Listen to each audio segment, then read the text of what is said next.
जय हिंद दोस्तों। आज आपके लिए एक क्लास और लेकर आए हैं।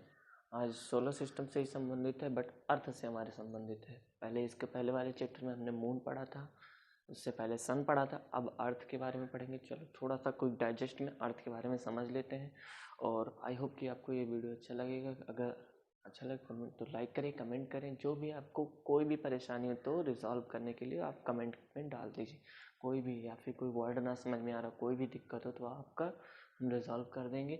क्योंकि थोड़ा सा इक्विपमेंट की प्रॉब्लम है, वो सारी चीज़ें धीरे धीरे करके वो भी सही हो जाएंगी। तो चलिए हम चलते हैं अपने लेसन की ओर।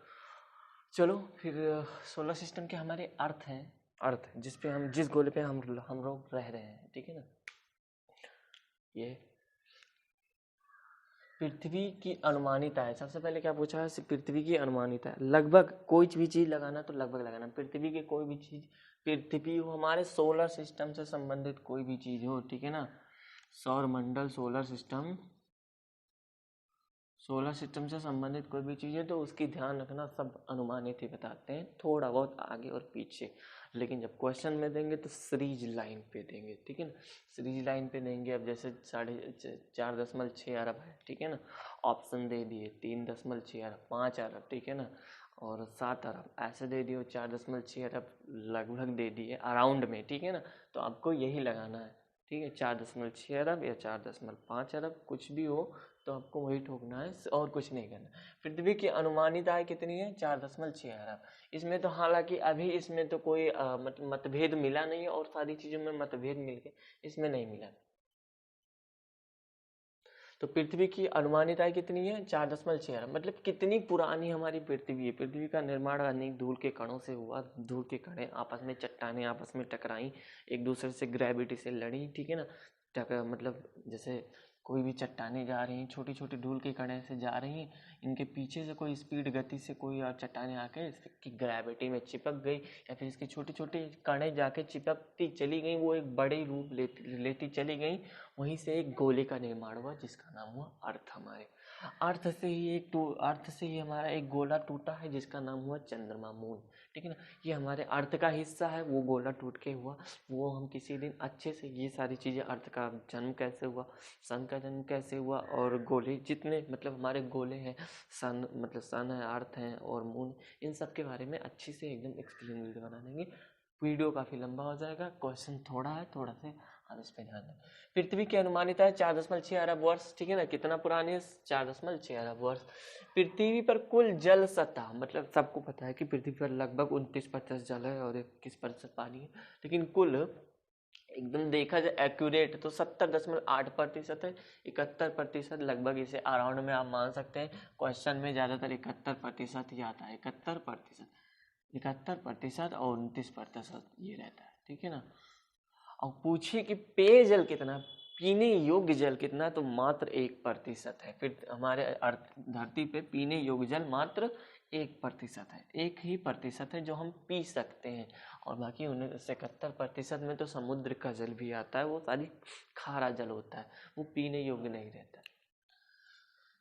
पृथ्वी पर कुल जल सतह क्षेत्रफल कितना? 70.8। मतलब इसे अगर वर्ग किलोमीटर में हम कन्वर्ट करें तो 36,11,32,000 वर्ग किलोमीटर है। 36,11,32,000 वर्ग किलोमीटर है। और वही भूमि देखा जाए तो, सतह वाली क्षेत्र देखा जाए तो 29.2, ठीक है ना, 29.2। ये कितना है? 14,89,40,000 वर्ग किलोमीटर है। यही देखा जाए तो 14,89,40,000 वर्ग किलोमीटर है। ये हमारी भूमि जिसपे हम रहते हैं, और ये जल वाला सतह है और ये भूमि वाला सतह है, ठीक है ना। पृथ्वी का औसत घनत्व कितना है? पृथ्वी का औसत घनत्व कितना है? औसत घनत्व देखा जाए तो मतलब मध्य का घनत्व है। जैसे कि एक होता है कि एक अधिकतम होता है, एक न्यूनतम होता है। न्यूनतम होता है तो ना अधिकतम पूछा ना न्यूनतम पूछा, बीच का पूछा। औसत घनत्व तो कितना पूछा? 5.52 ग्राम प्रति घन सेंटीमीटर है। 5.52 ग्राम प्रति घन सेंटीमीटर है। विषुवत रेखीय व्यास, विषुवत रेखीय व्यास क्या है? विषुवत रेखीय व्यास हमारा क्या है? 12,756, 12,756 जो पूरब से पश्चिम की ओर खींची गई है, ठीक है ना, विषुवत रेखीय व्यास है। और जो उत्तर से दक्षिण की ओर खींची गई है वो क्या है? ध्रुवीय व्यास है, ठीक है ना। ये ध्रुव है, ठीक है, इधर ध्रुव रहता है, इधर ध्रुव रहता है, ठीक है ना, वही इसी ध्रुव पे वो नाचता है। तो ध्रुवीय व्यास कितनी है? 12,714 किलोमीटर, 12,714 किलोमीटर ध्रुवीय व्यास। और विषुवत रेखीय व्यास ये वाली, ठीक है ना, 12,756 किलोमीटर। तो पृथ्वी पर विषुवत रेखीय व्यास 12,756 किलोमीटर और ध्रुवीय व्यास 12,714 किलोमीटर। हम पृथ्वी ग्रेविटी से बाहर निकलने के लिए गति, हमें अगर अपनी अर्थ की ग्रेविटी से बाहर निकलना है तो वो गति हमें चाहिए लगभग कितनी चाहिए? 11.2 किलोमीटर प्रति सेकंड। हम अपने अर्थ से, मतलब कोई भी मिसाइल जाती है, कोई भी स्पेस एजेंसी मिसाइल छोड़ती है, तो वो उस मिसाइल की गति क्या रखता है कि वो अपने ग्रेविटी से चली जाए बाहर 11.2, ठीक है ना, उससे भी ओवर रखना पड़ता है उन लोगों को, तब वो जाके हमारी ग्रेविटी उससे छोड़ पाती है। नहीं, ग्रेविटी ही ना छोड़े उसे, ग्रेविटी गुरुत्वाकर्षण बल ही ना छोड़ पाए उसे, मतलब छोड़े ही ना, और वो वहीं पे आके वही मतलब फेल हो जाए मिशन, ठीक।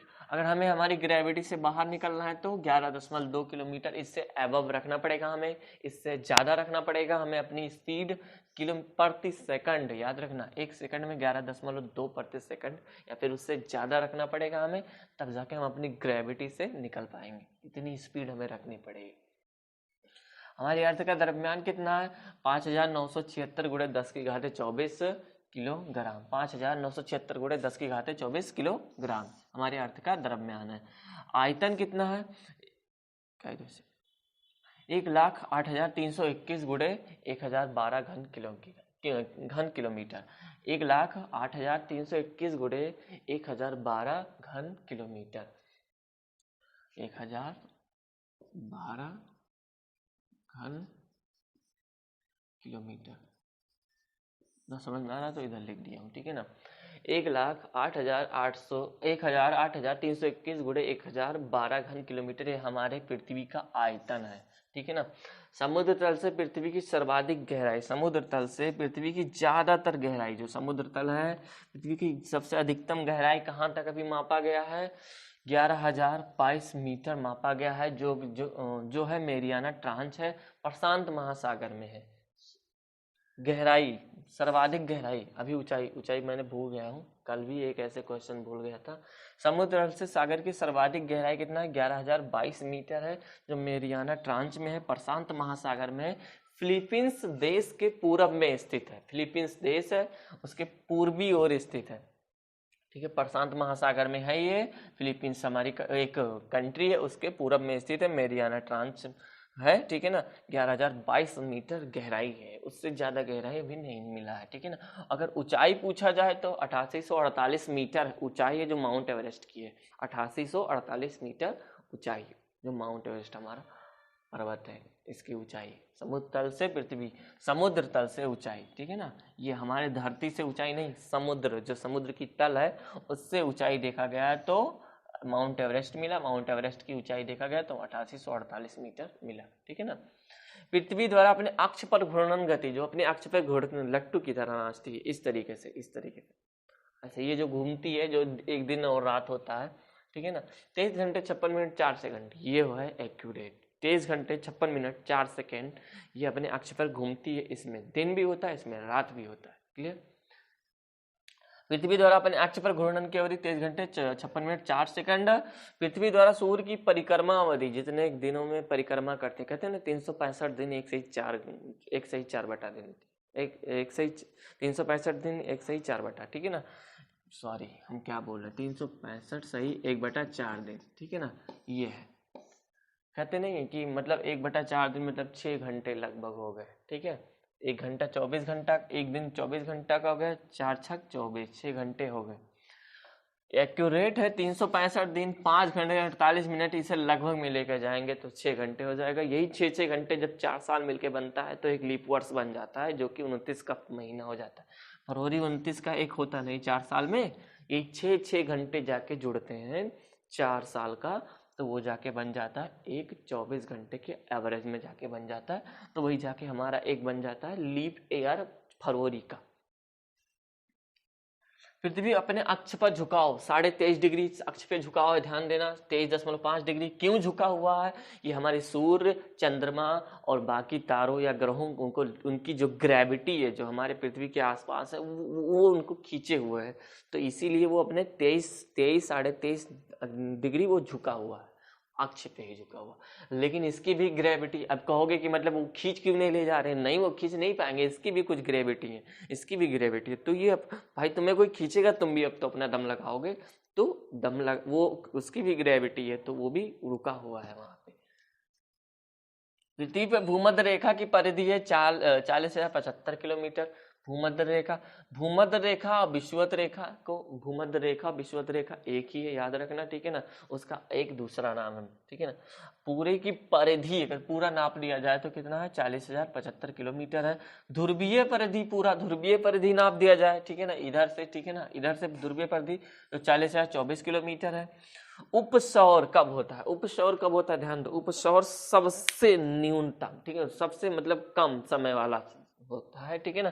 3 जनवरी को होता है। सबसे नजदीकी अवस्था, जब पृथ्वी सूर्य के सबसे नजदीक होती है तो उसे क्या कहते हैं? उपसौर। और जब दूर होती है वो 4 जुलाई को जब दूर होती है तो मतलब वो 4 जुलाई सबसे दूर की अवस्था को अपसौर कहा जाता है। क्या कहा जाता है? अपसौर, सबसे दूर की अवस्था को ये 4 जुलाई को होता है, और 3 जनवरी को उपसौर होता है, जो सबसे नजदीक की अवस्था होती है वो होती है, ठीक है, क्लियर।